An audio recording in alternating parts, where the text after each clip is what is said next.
Are you a lifelong fan of General Hospital? Are you a new fan who wants to know more about the history of the show? Do you enjoy talking about the show with others? Do you find yourself yelling at the TV? Is your self-care an hour a day in Port Charles?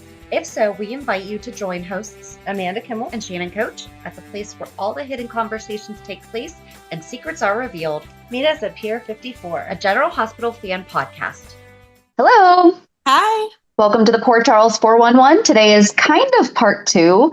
It is Blackie and Lou, the story of Blackie and Lou being told by our fan, Melanie Harrison. So we had asked for fans if you have a story, or it could be anything you want to do a 411 about. We would love to hear it. And honestly, this was so much fun. It was so nice to hear somebody else passionately talk about a story that they love. And I think that it's great that sometimes, and we've had people write in saying, I loved listening to you discovering this storyline for the first time. And I remember watching it in real life, when it was first on. And we know that people get a kick out of us doing the research and talking about it. But I don't know, it was so cool to hear her sharing with us. I enjoyed the excitement that she had. It's the same as ours. You could hear the love of this was a story that meant something to her. Yes. So listen to the story of Blackie and Lou, and we'll catch up afterwards.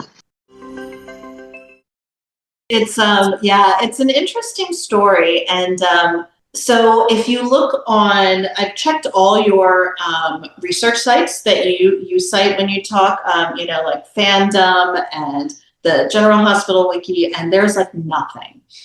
There's no write-ups on them. So, and I was really surprised because in my mind, my 11-year-old self, this was the biggest story ever. Do you have the scrapbook? I don't. I should get it, but okay. Yeah. Are they in there? Do we know? I don't know. Yeah. Hold on one second. Hold on. Oh. I was going to say, I know she knows right where it is. I love it. That's so awesome. If she can't Google it, she'll find the book. That's fantastic. I love it because that's what I was doing, was Googling everywhere, and just I couldn't believe there's hardly anything on that. That is shocking. Yeah. It's funny because I should probably wait for Shannon to get back. I don't know if she can hear from where she is. But yeah, my research turned up very little in the way of written. So my scrapbook is not where it's supposed to be. Oh dear. Oh no. I hate when that happens, when things so I will look and let you know. Yeah. But the scrapbook is the first 30 years of the show. So I would imagine that they would be in there. Should. I know there was pictures, but I don't know how much detail they gave in the write-up. Yeah. So I was like, oh gosh. But then I did find, there are a handful of people, and this is probably something where I don't know, because I know you're careful with the YouTube stuff, but I did find someone who had 83 and 84 full episodes. Oh, wow. I actually watched the entirety of 1983's General Hospital over the last few months while you were doing Lucky. Oh my goodness! Because I want to give them all the credit, but then they're taking them down. So it's we're not going to keep. Yeah, I don't want to promote them. No. And one thing I will do, I'll send you after this. I did grab a link to one clip that I think is a really good one and just gives you a visual that's great to explain them.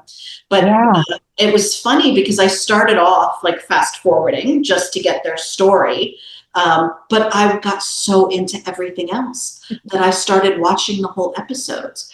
And the irony is, one of the big storylines, aside from, although it became part of it, Luke dying in the avalanche, that's where he met Natalie. During that time period, it was the storyline of the Prometheus disc. And the Prometheus disc was an energy source being worked on by a special professor at PCU who was being tracked by the WSB and a secret DVX agent. It was I was oh, this is... Oh, wow.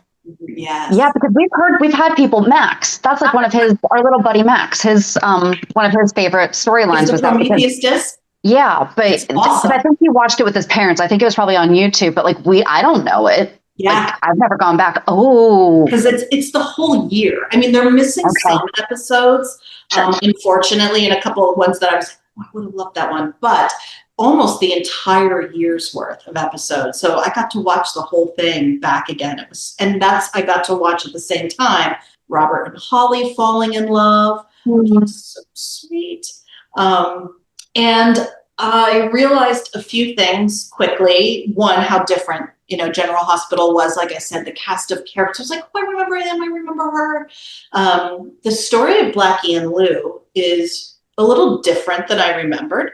Again, 11-year-old self, watching this soap opera.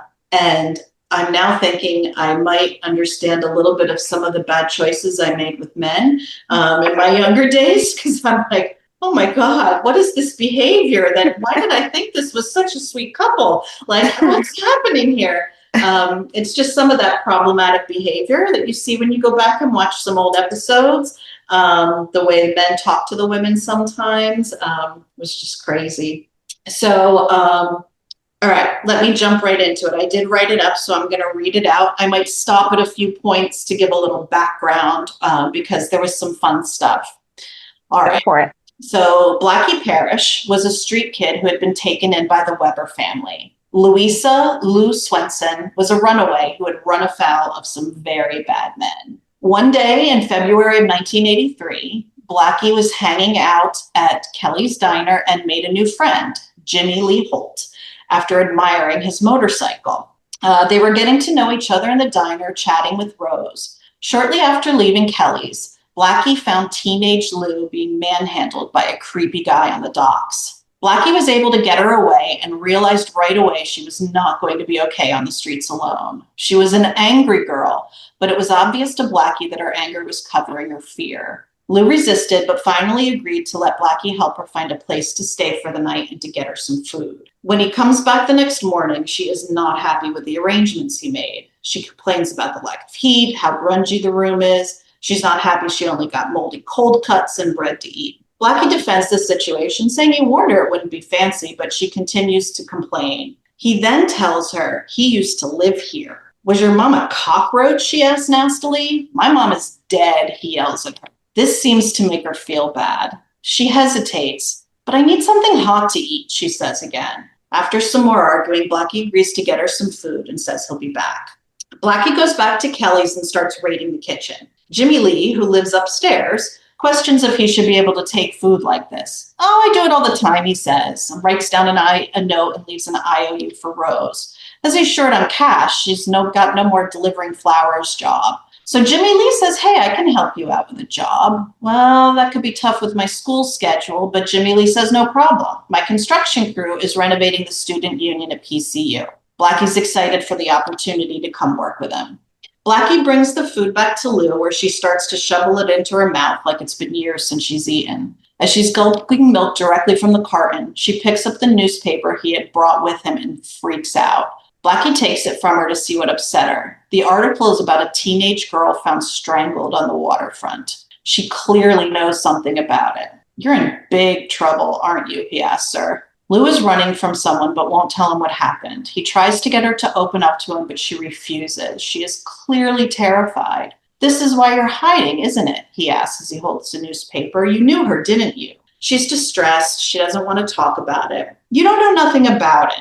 Well, that's why I'm asking, kid. You can't help me. The food and coat are good, but just walk away and leave. You can't help me. You keep saying you were like me, but you couldn't know anything. I know all too well what it's like to need help, so let me help, kid. Stop calling me kid. Fine, fine. She just reminds me of someone. I didn't know her. Who does she remind you of?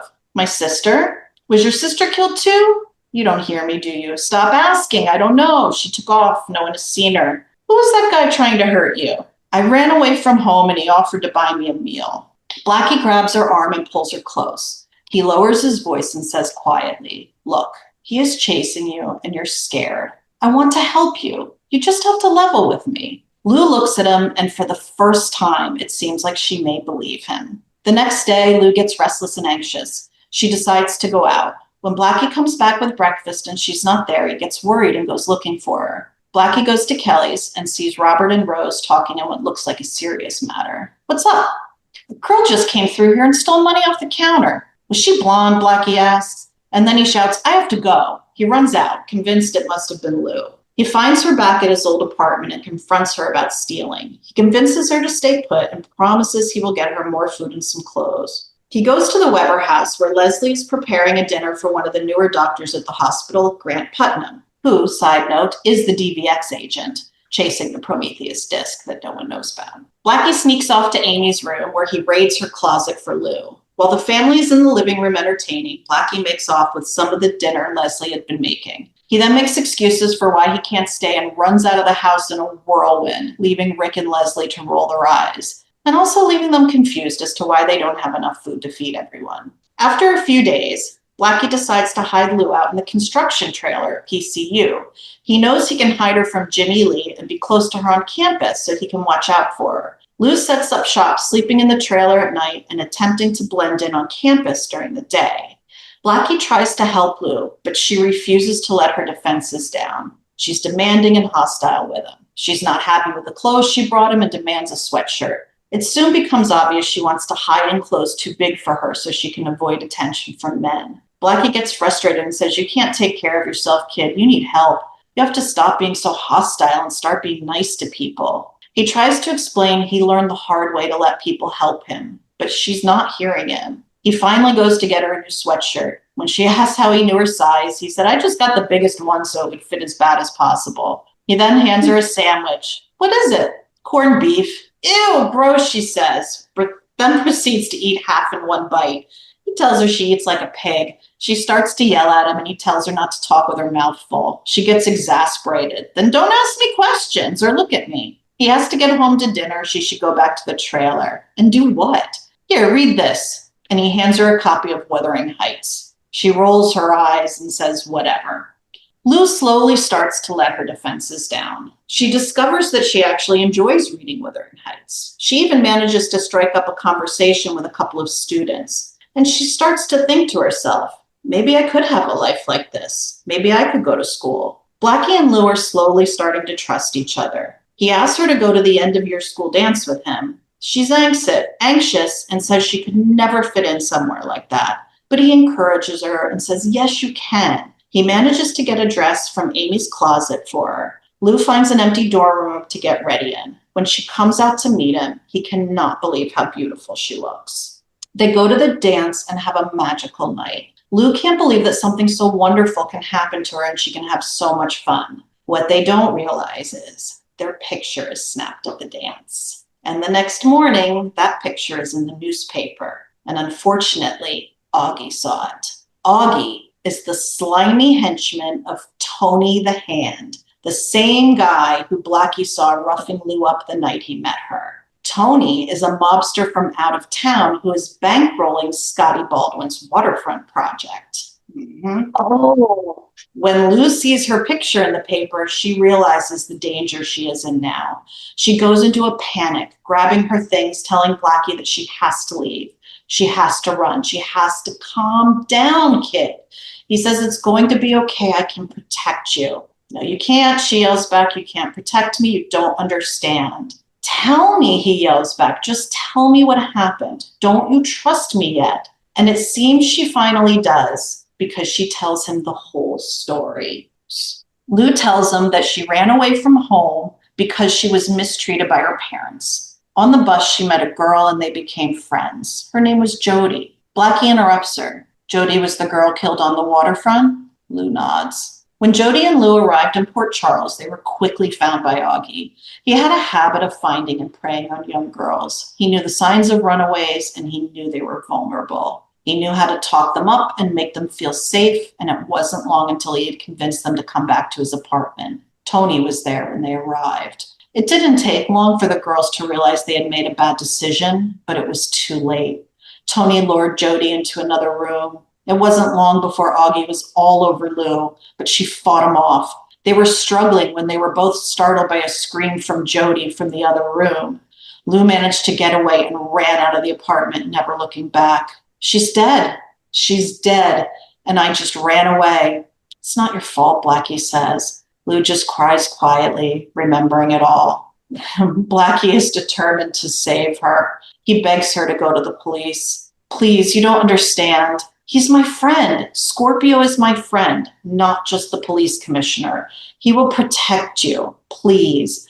But she refuses to go to the police. As a runaway, she knows that she can't trust them to always do what she thinks is best for her. Blackie finds a dorm room to hide her in while he tries to think of a plan. He goes to his friend Jimmy Lee and asks for some advice. But Jimmy Lee tells him what he's starting to realize. He is in over his head. He realizes he has to do the right thing for Lou, even if she doesn't want him to. He goes to Scorpio and tells him everything. Blackie and Scorpio go to PCU. In the meantime, Augie has been scouring the campus for Lou.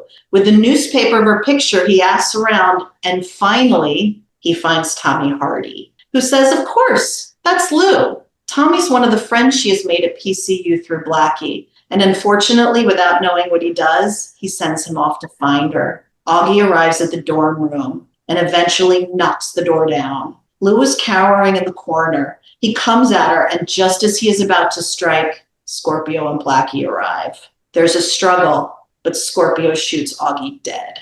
Afterwards, Lou and Blackie go to the PCPD station for a full debrief. Lou is staying at the Webbers while her situation is decided. She refuses to go home. It's not safe for her. She threatens she will just run away again. And as much as Rick and Leslie want to help, they can't simply take in anyone else. During this time, Lou meets Rose. Rose takes an immediate interest in the girl, seeing not only how broken and abused she has been, but also her spirit and potential. To everyone's surprise, including her own, Rose offers to foster Lou. She can stay at the diner with her. Rose enlists the help of her boyfriend, Jake Meyer, to help her win custody. It's not always easy between Rose and Lou, but they are slowly building a strong relationship. Over the summer, Lou and Blackie continue to spend time together, even though he is spending so much time with his very good friend, Luke, who just returned after being thought dead in an avalanche. She helps him deal with the fear and anxiety the entire Weber family faces after Rick's heart diagnosis. She comforts Blackie and helps him through the rough and difficult times before and after Rick's surgery.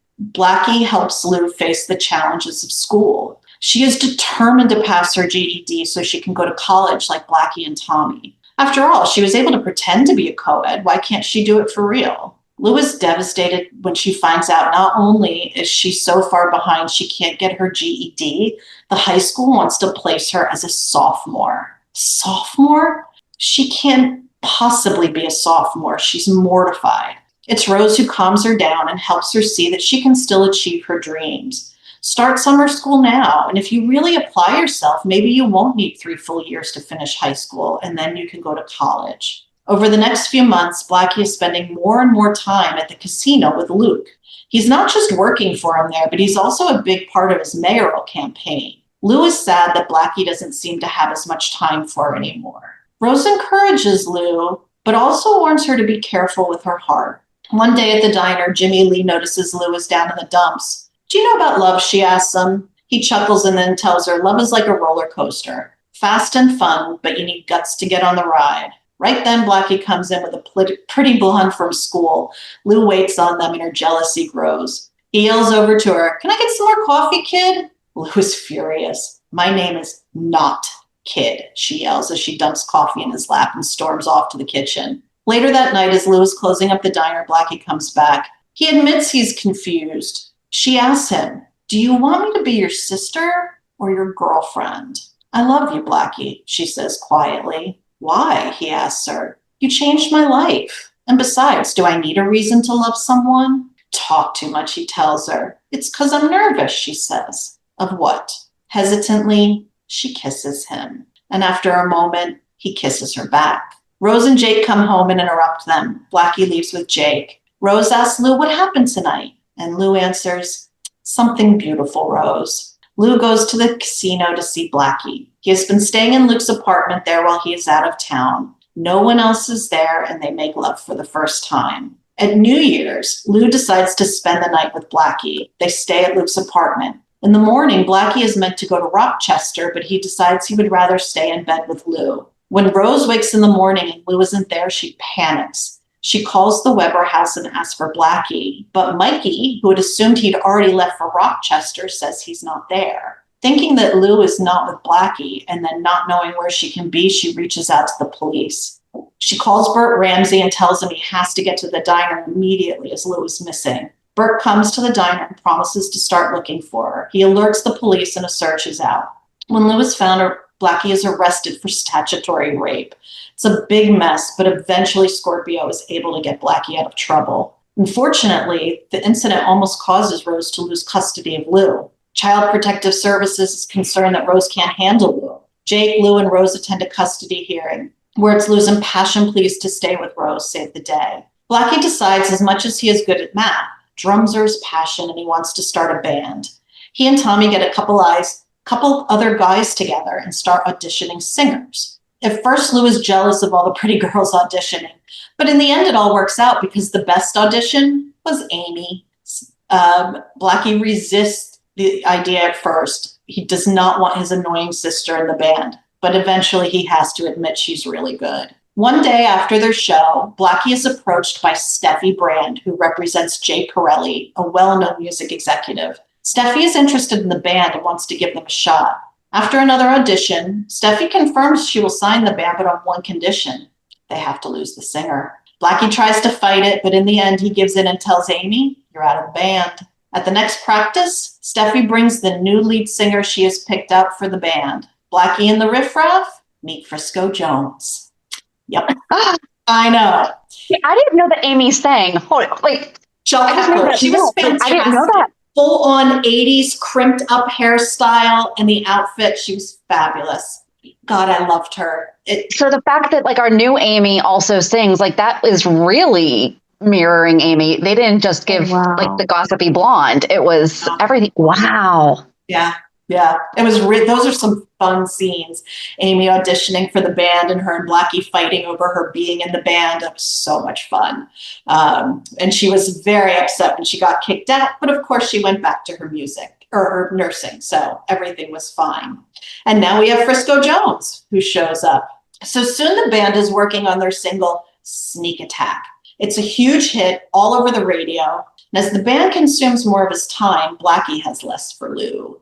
She watches him drift away from her and is sad, but she continues to apply herself at school and work at the diner. Steffi makes sure Blackie keeps all his energy on the band and pressures him for a new song. No new song, no contract, she says. Blackie moves out of the Weber house and into the Port Charles Hotel so he can be full-time working on the band. He starts to become obsessed with trying to come up with a new song, but keeps getting writer's block. He's trying out some ideas when bellboy Josh brings him room service. Josh tells Blackie he's a huge fan and he's a songwriter too. Could Blackie please give him some pointers? Can he play one of his songs for him? Blackie tries to brush him off, but Josh is insistent and starts to play on the keyboards and sing his song, Make Me Believe It. Neither notice the tape recorder spinning on the table. The next day, Blackie has Josh's song in his head and tapping the beat on the table. Frisco asks, "What's that? I like it." Blackie starts to play the song, passing it off as his own. Soon, the band is practicing their new single, Make Me Believe It. The song is a huge hit and getting tons of radio time. Josh comes to Blackie and confronts him about stealing his song. Blackie tells him to get lost. No one will believe him. Blackie is enjoying living life as a rock star. Girls follow him around, ask for his autograph. He is feeling like he is on top of the world until the worst thing happens. His foster mother, Leslie, is killed in a car crash. The family is devastated by the loss. The day after Leslie's memorial, Frisco and Lou are at the diner together when Josh comes in. Make Me Believe It is on the radio, and Josh tells them Blackie is a phony and stole the song. Neither Frisco or Lou believe him and tell him not only is he a liar, but he better stay away from Blackie. His family has enough tragedy to deal with right now. Blackie is still dealing with grief when Steffi has big news. Pirelli is going to pay for a music video. The band is off to New York for filming. Lou wants to go with the band and see a video being made, but Rose is hesitant to let her go. She finally says she can go, but only if Tiffany says it's okay with her to stay with her in the hotel. Tiffany agrees, She's excited to be helping her friend Blackie with the video and would love to chaperone Lou. In New York City, the band is on a break. Lou is at the hotel chatting with Frisco, who complains about how the guys left his room a mess. Lou offers to tidy up for him. I don't mind, she says. It will give me something to do while you're at your meeting. He thanks her and says he will see her later. She starts cleaning and pops a cassette in the boombox on the table. She's surprised when the music is interrupted by Josh and Blackie talking. Lou is stunned as she hears the conversation and Josh singing his song. Blackie had stolen it. He was guilty. She was devastated. She takes the tape and leaves the room. Back in Port Charles, Lou confronts Blackie. At first, he denies it and calls her a liar. She begs him to come clean. This isn't like you. Let me help you. You helped me. Now it's my turn. Whose side are you on here? He asks. Yours, of course, she says. Who else's side would I be on? She is crying and begging him to listen to her. Steffi is poison to you. It's her fault. He gets swept away by Steffi and Frisco into the elevator. She runs into Josh, but tells him she needs more time to put the truth out. Josh offers to help her get up to Frisco's room to finish her conversation with Blackie. Steffi, Blackie, and Frisco are talking about how popular Blackie is. The mob scene in the hotel was bigger than ever today. Josh lets Lou into Blackie's room using the key he lifted from the front desk. He asks if he can stay, but Lou says it's between the two of them. Blackie comes in and he is not happy to see her. What do you want? You know. I know nothing. You stole Make Me Believe It from Josh. You can't hurt me, he says. I'm a star and you got nothing. She tells him I have the proof. How is that possible, he asks. There is no proof. He continues trying to deny it, but is clearly starting to get nervous. I don't believe you. It's ridiculous. She says, stop denying it. But he keeps denying it until she plays the tape. All the anger drains out of him as he realizes he's caught. Steffi comes in the room and immediately tries to get Lou to back down. Steffi doesn't care if Blackie lied. She can pay Josh off to keep him silent. Lou is shocked she would do that and says, no, that's not right. Steffi grabs for the tape in Lou's hand, and as she does, Lou is pushed. She falls, her head hitting the table on the way down. She's unconscious. Blackie is panicked. He runs to Frisco's room begging for help.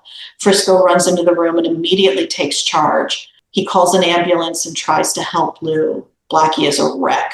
When the ambulance arrives at GH, Amy is on duty and shocked to see the emergency is Lou. She calls Rose and tells her to get down there right away. When Rose arrives, Alan has to tell her that despite all they did, Lou has passed away. Rose is distraught and has to be sedated. Jake is called to take her home to the diner. Rose struggles with her grief, and even her priest can't help her find forgiveness or understanding. Blackie, meanwhile, is inconsolable. He's overcome with guilt. At the police station, while he and Steffi are being questioned by Burt Ramsey, he says it's his fault. He did it. He killed her. Steffi says nothing to contradict him. Rick, Jake, and Robert all try to talk Blackie out of confessing, but he is determined to take accountability. At the police station, Burt and Robert give him every opportunity to defend himself and explain what happened, but all Blackie will say is, it's my fault she's dead. Rick can't get through to him, so enlists Tiffany's help, but even his best friend can't convince him to fight for his freedom. Blackie appears before the judge and pleads guilty against Jake's advice. The judge encourages Blackie to tell his side of the story, but he refuses to say it was an accident or that Steffi was the one fighting over the tape at the time Lou fell. The day of sentencing has arrived. Ruby makes lunch for the family. Mikey comes home early from school to spend some time with Blackie before he has to go. They all play poker with Rick, trying to act like it's not his last day at home. Dan comes over to sit with Ruby and Mike while Rick and Blackie go to the sentencing. Ruby hugs them goodbye and promises to take care of the boys for him. Mike promises to be good and practices fastball while Blackie is gone. At the sentencing, Jake gives an eloquent argument for mercy. He asks the judge to acknowledge that Blackie is a good person who got lost in the fame of a skyrocketing music career. Points out that Blackie himself is asked to be punished and demonstrated his remorse. The judge accepts this and agrees that the issue is rehabilitation, not punishment. Therefore, Albert Parrish, I sentence you to 2 years for manslaughter. The first 6 months in prison, the last 18 in Greenville Rehabilitation Center. Back at the Webbers, Mike asks Dan and Ruby if Blackie will have to go to prison. They are anxiously waiting the news when they get the call, and Ruby has to break the news to Mike, who is distraught. Robert arranged for Bert to bring Blackie to the station so he could say his goodbyes in private. After Robert leaves, Jake comes in. He asks Jake to please tell Rose how sorry he is and that he'd do anything to bring Lou back. Jake reassures him that she knows. Next is Frisco. They joke awkwardly at first. Frisco asks if there's anything he can do. Blackie asks him to stay in touch with him, and Frisco promises he will. Frisco again tries to tell him he wasn't responsible. The music industry ruins people. Blackie admits he couldn't handle the fame, and at times he wished he could get out of it, and now he got his wish, but just not the way he wanted. Blackie asks Robert who's next, and he says, a young lady who loves you very much. Tiffany comes in devastated. She begs him to please come back after his sentence. Then he can have a fresh start and try again with your talent. No, he says, no more music. I wanted to be a rock star so bad. Then it happened, and next time will be different, she tells him. No, Blackie says, I can't handle this business. She tries to tell him we all make mistakes. He asks her if he can ever forget what happened. Forget? No, she says, but you can learn to live with it. I love you and I believe in you, and I always will. Robert and Bert say their goodbyes, and then it's just Rick. He asks, why didn't you let me help you? I'd do anything for you. Blackie answered, because it's time for me to stand up for myself and be the man you tried to teach me to be. I'm proud of you, Blackie, he says. Thank you, doctor, he replies, choking back tears, for everything. He opens the door and says, Ramsey, Robert, let's do it. And that's the last we see Blackie Parrish on General Hospital. That's why he went to jail? Yes, for manslaughter that he did not commit. That's crazy. Isn't it? Isn't it? I knew that Lou died. I feel like I can't remember if I knew that they thought Blackie did it, but I had no idea it was that simple. Like, I mean, it was... Whatever happened to the girl who actually did it?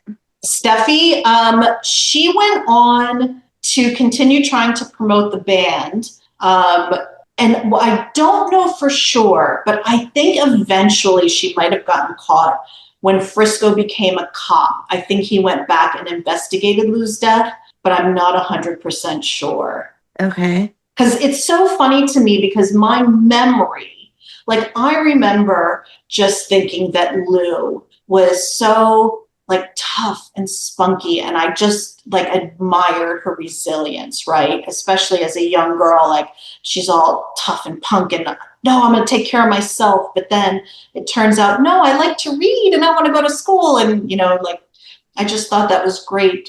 And then thinking back, I thought in my younger years how romantic they were. But as an adult reading this, I'm like, oh, he treated her so badly. Like, this is so not romantic at times. Like, oh, like he was sleeping with Steffi. He was like just everywhere. Again, 80s, problematic. It's the way it was, unfortunately. At least we can recognize it and talk about it. But yeah, and the other thing that I really loved about their story was actually Rose and Lou. I thought that was a beautiful relationship because Rose was very lonely at the diner. She was a great character. I wish they had done more with her. And I loved watching her try to become a foster mother to this unruly teenager. But the way that there was like slow respect that came about and like a real relationship, it was really nice. It was interesting to revisit the story and see these characters. You talking about Rose too, because, and I think, Amanda, we've talked about this, like in our minds, Ruby was the only owner of Kelly's before. And so when we did the 411 about Kelly's, we were like, wait a second, you know, and I mean, so like, but these people were actually like involved. So like hearing you talk about that. So for people who don't know, Rose was the original owner of Kelly's. Yes, she was. It was not in the Spencer family. No. And yeah, it's so crazy. Ruby, at the beginning of the story, at 1983, she was working in the hospital. She worked in the hospital for a long time, but then she came in and was helping as like a housekeeper for Leslie and Rick and running their house. And then when Leslie died, she was doing that full time. So that's why Ruby was always at their house. She was always helping out, cooking meals, to Okay. little Mikey. And then the Weber household with Blackie, Amy, and Mikey living there with Rick and Leslie. I loved the scenes there. They had a ton of them with just this like frenetic family energy. It was always chaotic, but fun and loud and just fun to watch that dynamic. I want to go watch this. This sounds Right? so. Amanda, were you when she was talking, like saying Blackie's things? Could you hear John Stamos? Yes, absolutely. Like, Yeah, it was so he just funny. had And one of those voices that you just. the running thing between them where he called her kid, don't call me kid. Like that was the constant, like, come on, kid. And you can totally hear John Stamos, which obviously, what happened with him. The actress who played Lou, she actually had a fairly long career. The one thing she would be most recognizable in, or the biggest movie she did, would be La Bamba. She played Donna, the girlfriend in the movie La Bamba, which is back in the 80s as well. But Oh, that is so funny. Well, it's like, what's her name? Gia, is Blue Bloods. And like, you're sitting there like watching it and you're like, why does she look so familiar? And then you see the name and you're like, why does that look so familiar? And then you realize, oh, it's been 20 years and now you're on Blue Bloods, and she's done other things in between. But also there was a transition where it went from Scorpio to Robert. And for the longest time, Robert wasn't a name. It was just Scorpio. Exactly. And that's reflected in because in the beginning, he was constantly being referred to as Scorpio. But by the end of that, it's really, Lou appeared in February of 83 and died in April of 84. So it's just a year of their story. But yeah, at the beginning, he was only called Scorpio until really it seemed like he and Holly were married. Then it seemed to transition because she was calling him Robert. And then, they're so cute. Because you're relatively newer to our show too, right? Like within the past year? Actually, it's longer than I thought, which is interesting because I was trying to figure that out because the last few years just have flown by. I don't know about you guys. So I was like, yeah, it's been, and I started looking, I'm like, oh my God, no, it's actually been a lot longer because I had been on a bit of a break. As you know, I started watching the show when I was 8 years old, but on and off life, you guys know that, you've been through it too. And I'd been in an off period. And sometime in early 2021, I turned on GH. And I don't remember what it was that triggered me to do that. But I do know I was not in the best place. COVID, my mom had recently passed, and I think maybe it was, thank you, like a reach, like looking for comfort, right? And, I went to General Hospital, turned it on, and I kept staying because I was like, oh my God, Laura's still here. Laura's back. Oh my God, is that Robert? Anna? Oh my God, all my people are here. And I was so excited. And I started watching, and you come in, and so much of it is easy. But then I'm like, wait, who's that? Who's Peter August? Well, I don't know who he is. What's up with that? So, and I found some of the storylines were feeling disjointed for me. So that's when I said, let me go find a podcast to help catch me up maybe, or find an avenue. And I'll be honest, I tried a few. There's a few out there you can find. But as soon as I listened to your podcast, I was hooked. There's a couple of reasons why that I would love to share with you. One is, I think Shannon, you and I have a few things in common, a love of structure and organization. I love the fact that there is structure to your podcast. Like that actually, suits me and the way I like to compartmentalize. It's easy for my brain. So I loved that. And I love your 411s. I love your structure, not only of the shows themselves, but that you have a recap where you talk about the week before, and then those 411s. I literally have been going through your back catalog of 411s. It's like Sunday when I clean, I put on a 411, and I just was enjoying them so much. It brought back so many good memories, and it really is self-care, I find, soaps. But also the community that comes around soaps. is really cool as well. And I think you guys are doing a really great job of building a community and maintaining it, because it's really nice. I feel like I'm part of it. It's like, oh my God. Right? And like when you guys are doing reality check, I'm listening. Oh, what are you up to this week? That's cool. That's nice.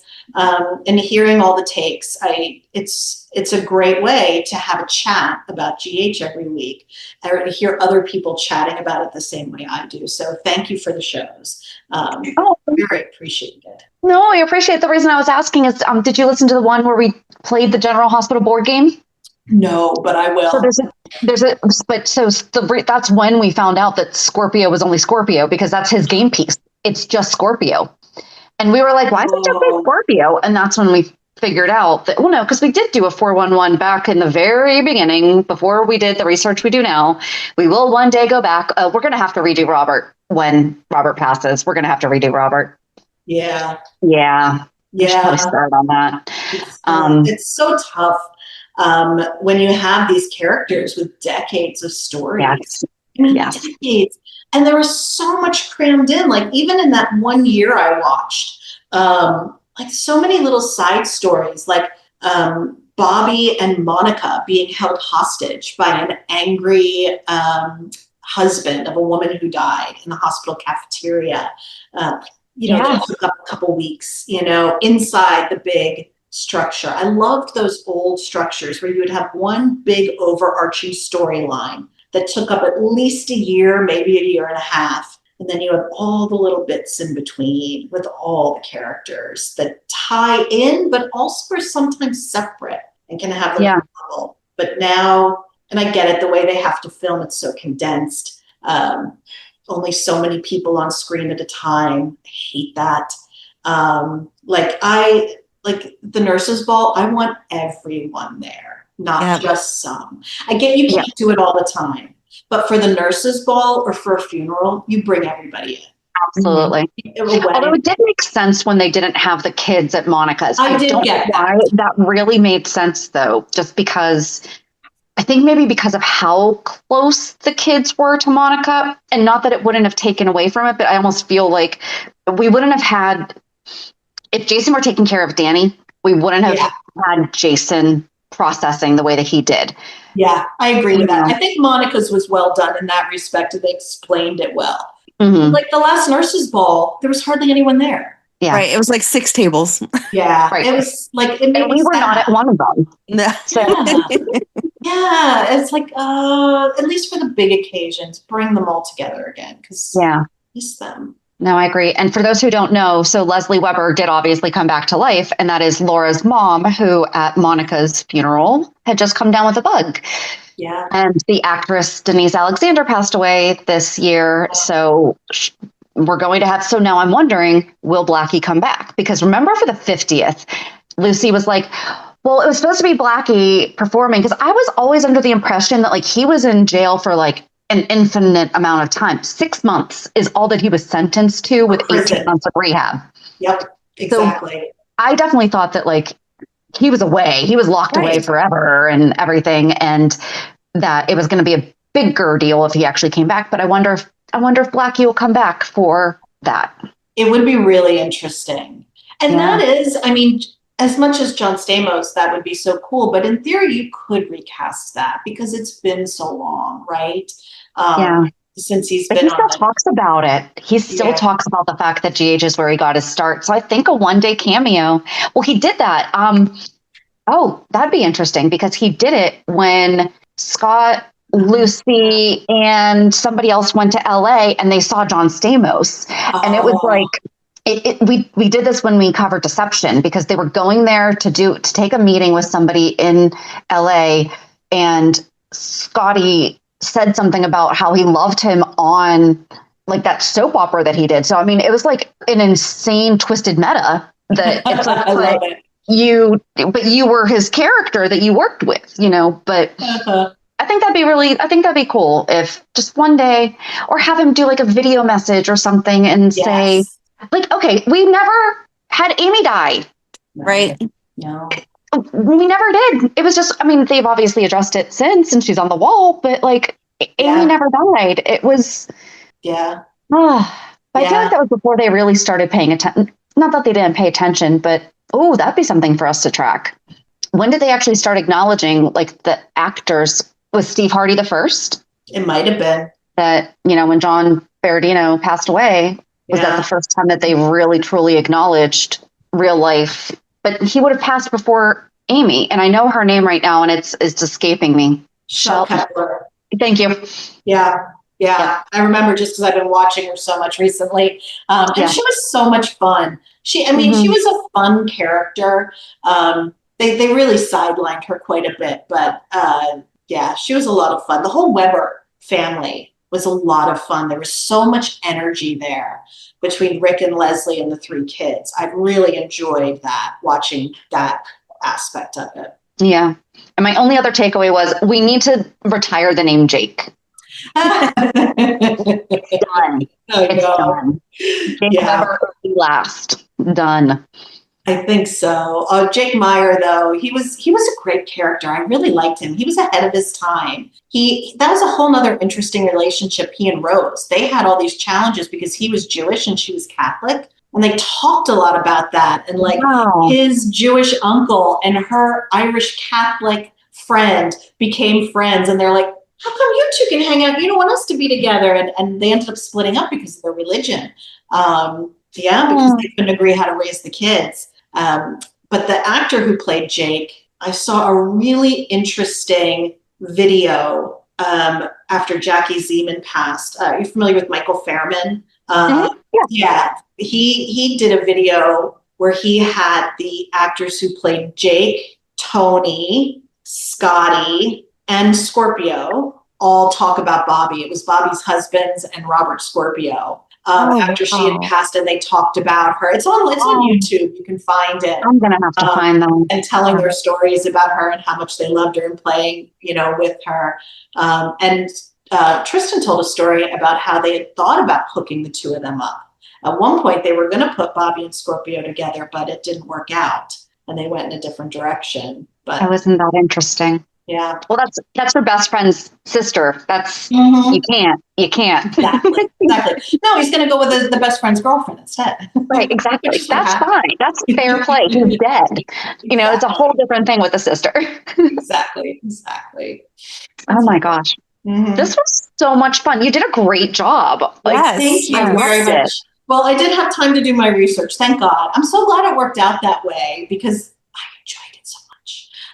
It was really fun. So if you ever want another story research, just let me know. I'm happy. Whatever you want, you tell us. Whatever you want to do. Oh, fantastic. Great. Thank you so much. I really appreciate the opportunity. Thank you.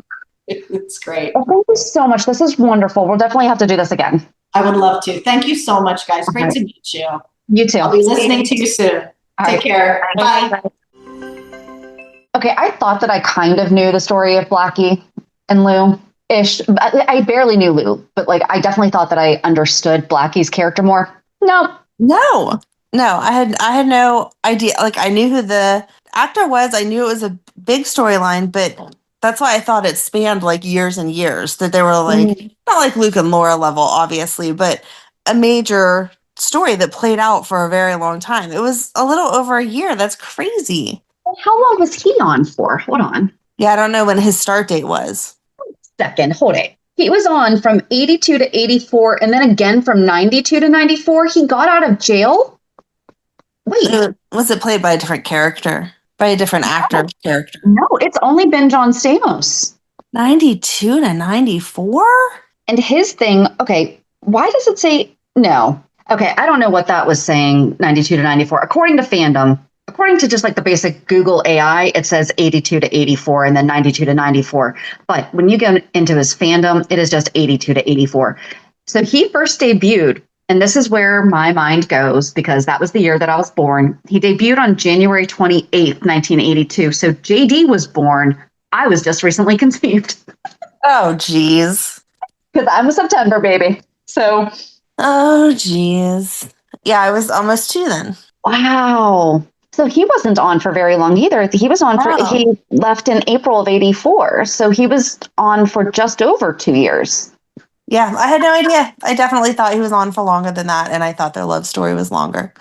And I didn't know that And like I knew he went to jail, but I didn't know he went to jail for killing someone that he didn't kill. I knew that part. I knew that he went to jail for killing someone that he didn't. I don't think I realized that it was Lou, and I didn't realize that his prison sentence was so short. So we should have had him coming back, because I always thought that that was the reason why we never.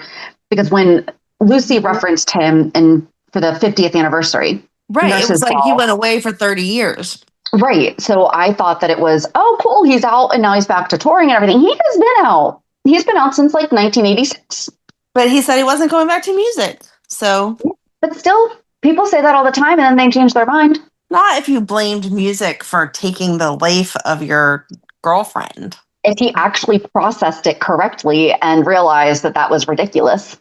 Not that it was ridiculous, but that he was not to blame. And also, he was still pretty young when that happened. So, I mean, there's a lot of things that you feel guilty about when you're younger, that when you actually become an adult and look at it through that, you're like, oh, wait a second, that was not my fault. True. I don't know.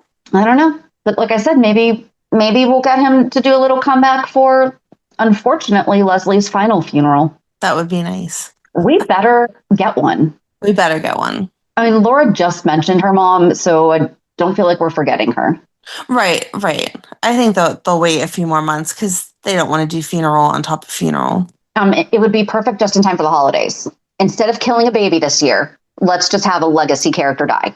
Right. If we need to be sad, this is appropriate. There you go. Yeah. And it's real.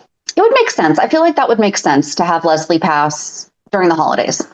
That would. I agree. I hate it, but I agree. Mm-hmm. Me too. All right. Well, let's end on a happy note that this was absolutely awesome. And I absolutely loved it. Yes. So, yeah, again, if you guys want to be either a fan spotlight or give us a 411, if you're going to give us a 411 and we haven't done a fan spotlight with you, we're probably going to ask to do a fan spotlight first. Yes. We also want to get to know you. Right. So, and if we've already done a fan spotlight with you, though, if it's been a while, we're happy to do so again. And it's obviously been a while since our last one was 2 years ago. It's been a while for all of you. But seriously, this was so great. You know, I really hope that more people write in and say that they want to share stories with us, because there's so many storylines that have taken place over 60-something years. Right. We're never going to be able to cover all of them ourselves. So no, and there's going to be ones we don't know about. Right. So generalhospitalpodcast.com. There's a forum for the fan spotlight. And join us on Monday as we recap this week's shows. Have a great weekend. And we'll meet you at the pier. Bye. Bye. If you enjoyed today's show, we invite you to go to pier54podcast.com to subscribe on your favorite platform. Don't forget to leave us a review. And you can also follow us on many social media channels. Just search for Pier 54 Podcast. Also, we are not perfect, so if there is something that we missed or messed up, just let us know by emailing us at pier54podcast@gmail.com.